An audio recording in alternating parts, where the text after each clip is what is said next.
Distinguished colleagues, I'm equally delighted to be given the opportunity to speak at this conference. However, I must admit upfront that my presentation is only loosely related to Rosa Luxemburg. One point of reference is surely Rosa Luxemburg's skepticism towards bureaucratic organizations which tend to underestimate their members' common sense. Jetzt muss ich mal sehen, ob das hier funktioniert. Yes, this is from Maastricht, well known. I presented this to the head of the IG Metall, and he was very amused, yes. The question in this regard is as to whether such tendencies still exist today. The second reference concerns the concept of capitalist Landnahmen.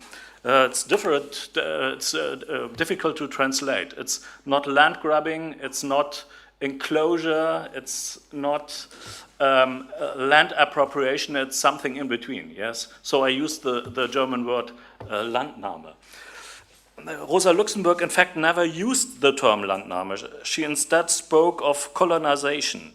The term, nevertheless, captures the essence of Luxemburg's theory of accumulation, the fundamental assumption of which is that capitalism cannot reproduce exclusively from within. The expansive reproduction of capital requires the continuous occupation of non-capitalist milieus. Together with a team of researchers, I attempt to apply this idea to the constitution of the subject in contemporary capitalism. In this present context, I can only roughly outline this adaptation. The new Landnahme is characterized by the tendency to extend a rationality essentially reduced to the principle of competition increasingly in all domains of society and its subjects. Capitalist Landnahme in its subjective dimension means that wage earners find themselves confronted with an all-pervasive entrepreneurial guiding image.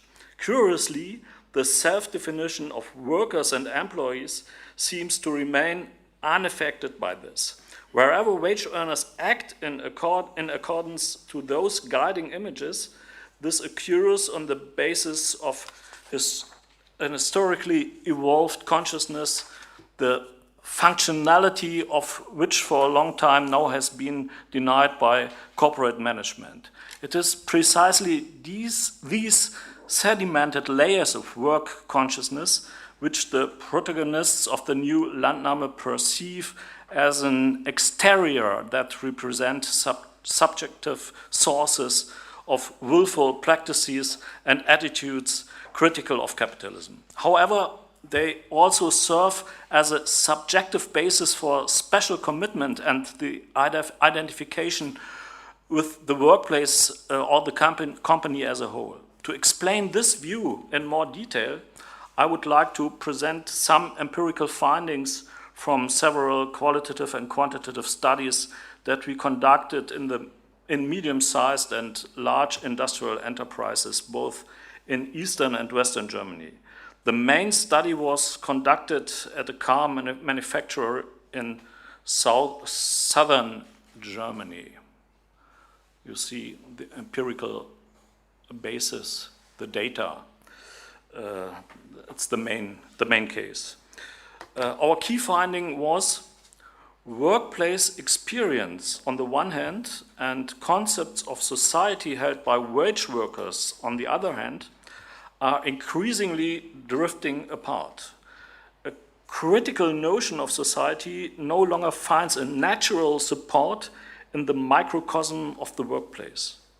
On the contrary, the positive identification with the workplace and the company as a social space can lead to subjective attenuation of a critical view of society.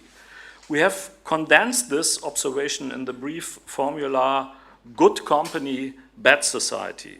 What this means is illustrated by 4 of our findings. I have to concentrate. Only 4 findings and not 10 or 12, yeah, so excuse me, I beg your pardon for this. First finding. In the studied companies, the members of the core workforce tend to identify highly positively with the workplace, the plant, and with the company as a whole.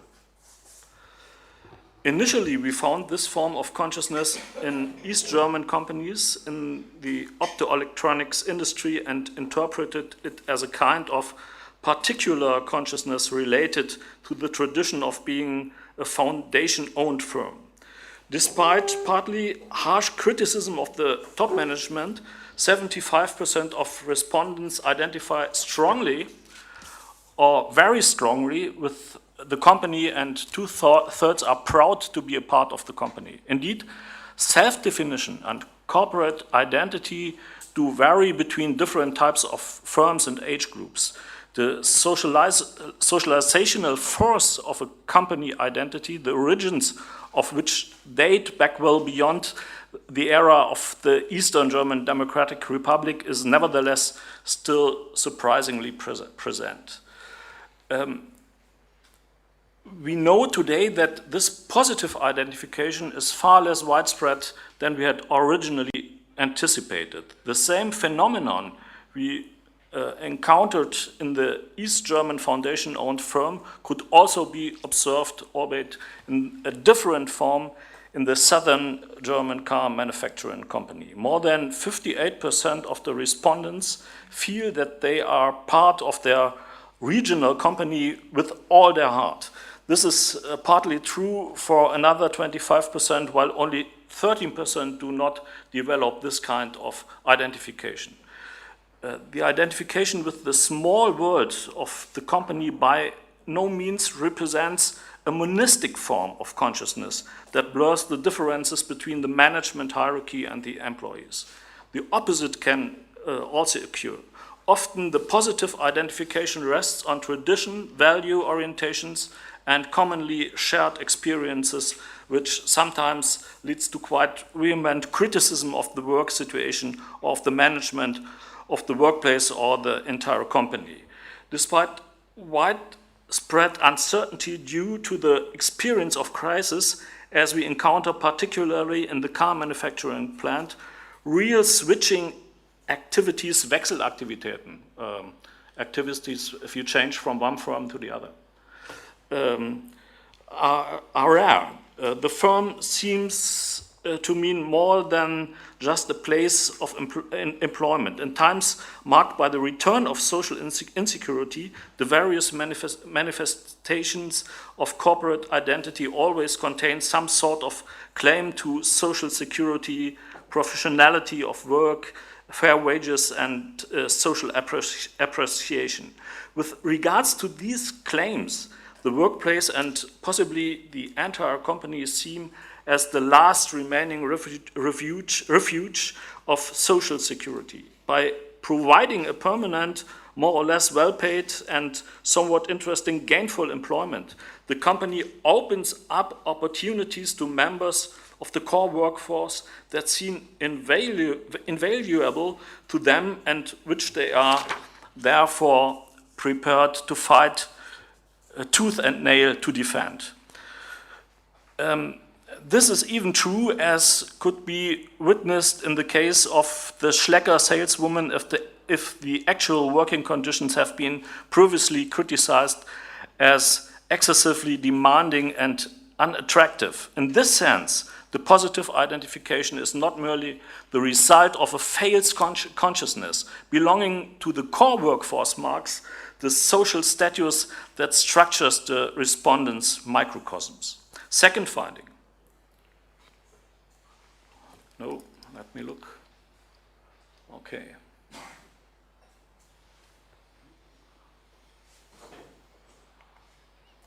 I've never seen the PowerPoint before, so I'm excited, and it's not. I think it's not a. That's not what I want, because these are the third finding. Okay, I missed something.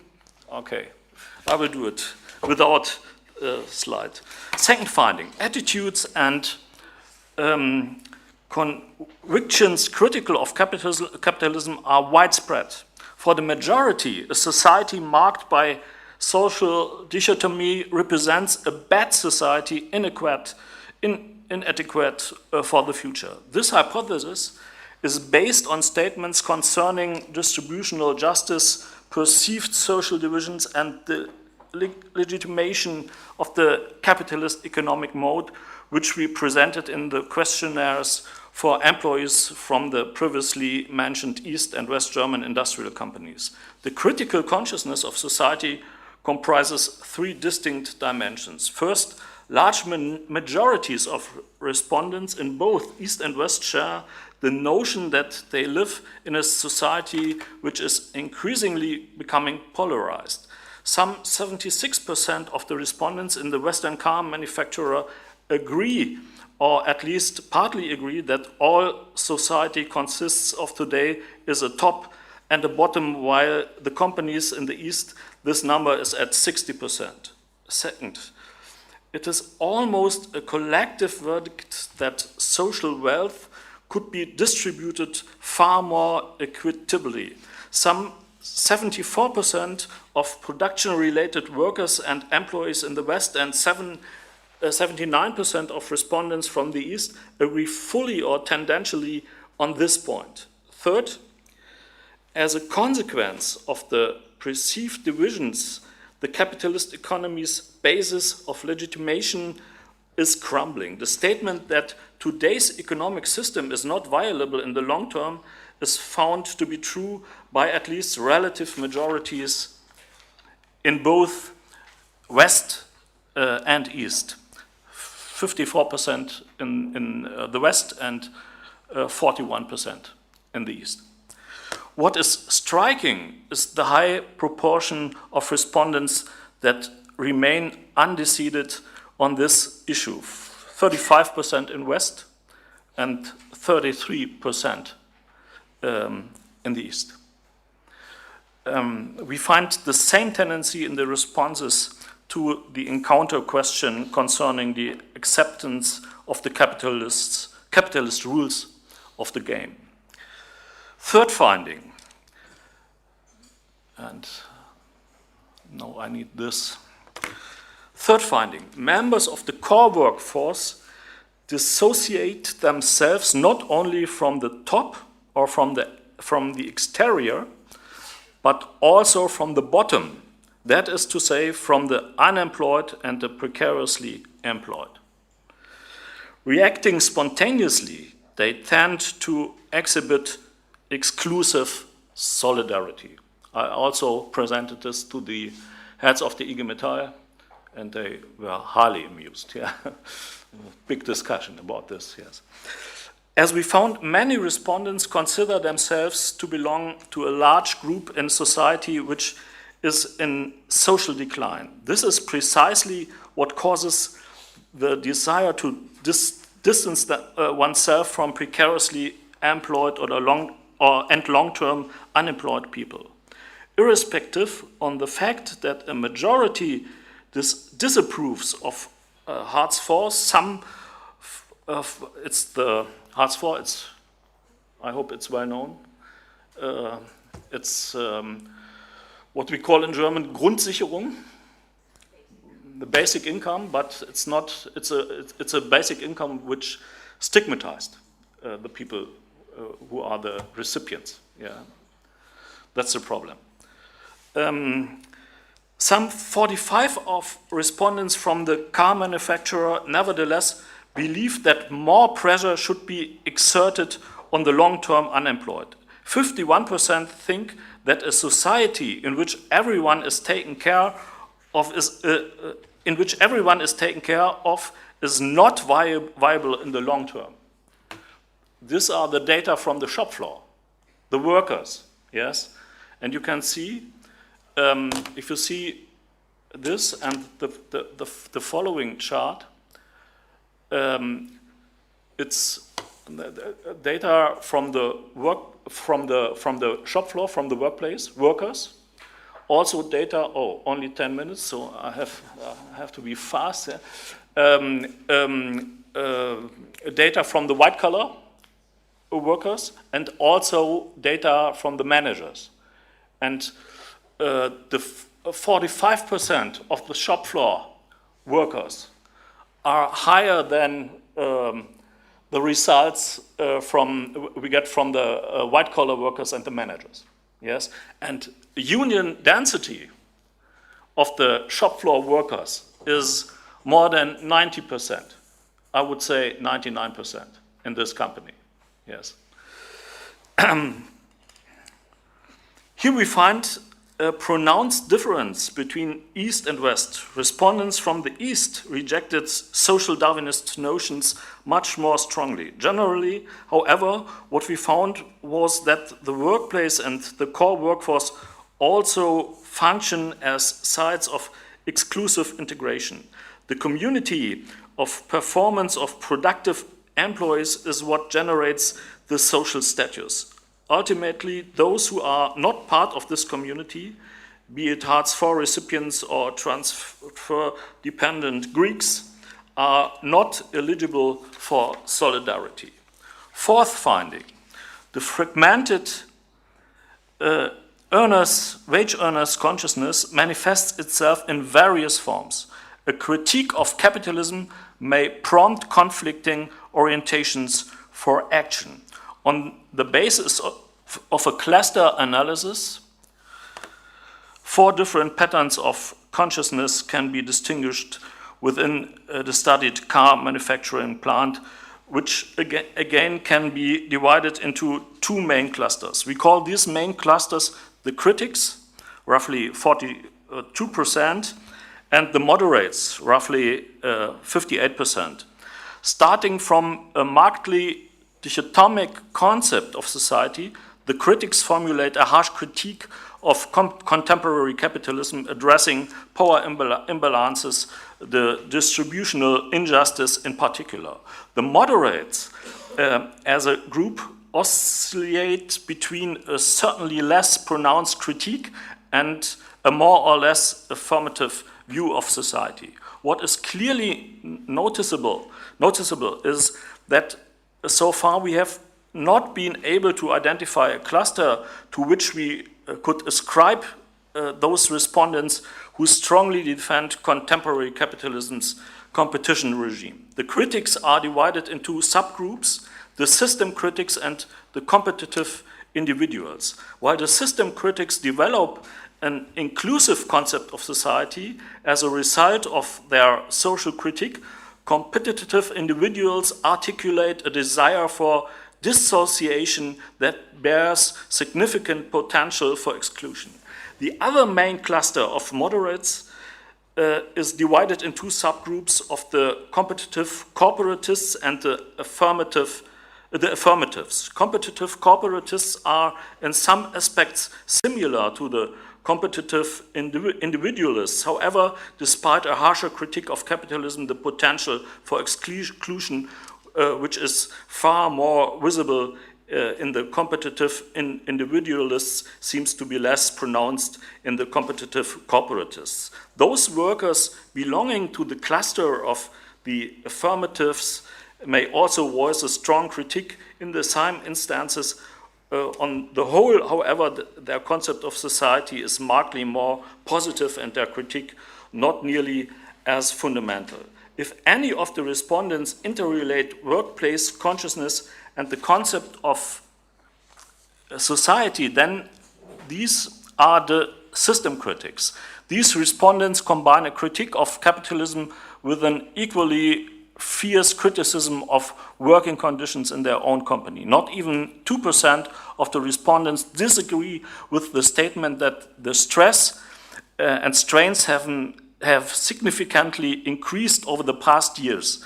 Time pressure is part of daily life, as is the sensation of being completely exhausted in the evening, or rather after work, whenever that may be. System critics generally consider the system rules to be alterable, not least because they reckon with effective trade unions. Their critical view of society therefore tends to motivate them to become involved in collective processes. Their critique primarily addresses the excess of finance capitalism, but also subordinated to that capitalism itself as a social system. This is quite different in the competitive individualists. They view society as a rigid system and have little faith in co-determination and trade unions. This group is mainly concerned about themselves. Their individualism, however, is not tied to hopes for upward social mobility. The utilization of individual opportunities aims to preserving one's status. There actually is something worth defending, and the only available and at the same time crucial resource is individual willingness to perform and flexibility. Capitalism seems as a rigid competitive system, the permanent tests of which must be passed individually. Correspondingly, involvement in collective processes does not figure prominently in their minds. 3 minutes, okay. And solidarity is exclusive and competitive, that is to say, with a sharp distancing primarily from the button. I have to cut some pieces. What do these findings mean for the relationships between wage earners, capitalism, and democracy? The first message is quite comforting. In case of doubt, the good, more or less secure firm always beats the bad, unjust society when it comes to devising action strategies. In this sense, special interest politics based on the competitive and thus always exclusive solidarity among the core workforces of large companies could be seen as an adequate response to the new challenges. For those who have to pass the tests of production side competition, Standortkonkurrenz in German, again and again, it's difficult to transfer the dichotomic concept of society to the workplace community of productive performance. This does not exclude the possibility that secretly there may be a growing skepticism towards capitalism and maybe even towards democracy itself. Here lies a central problem of collective interest politics. If the critique of capitalism is diffused, for example, in trade unionist political approaches, the unjust society must seem as no more than the sum of practical constraints which one has to conform to exclusively as an individual. A negative competitive individualism aiming merely at successfully passing the tests represents an explosive potential for any organization and any political approach that ultimately depends on an autonomous definition of collective interest.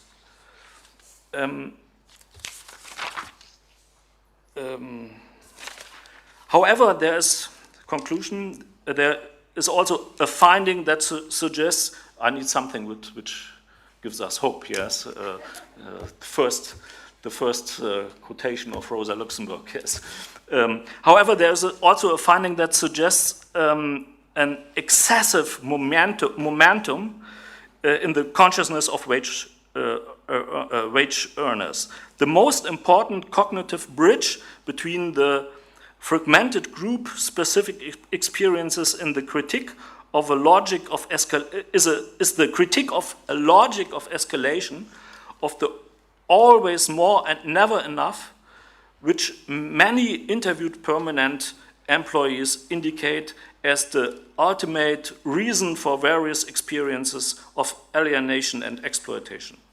One incisive experience is that even comprehensive rationalization measures are not sufficient to bring the treadmill of permanent tests to a halt. As a rationalization measure is concluded, the company already announces the subsequent rationalization program. Once more, the company needs to improve its competitive position, and once more this means that the work must be completed even more quickly and efficiently. However, this insatiability of competition is not only being felt in workplaces for the world of work as such, but in the view of many respondents, it has long begun to penetrate all the spheres of society and encroaching even on the lives of children and young people. Such observations depress many respondents much more than the daily pressure of rationalization at their workplace. For many respondents, society therefore seems to become reduced to an endless set of contests which influence and form social life starting when people are very young. The principle of competition, which has become an end in itself, is insatiable. It permanently produces winners and losers. It affects more or less all social spheres of experience. It is this principle of competition which its constant tests that, in the opinion of most respondents, reduces the quality of life beyond a bearable level. A large number of wage earners are a good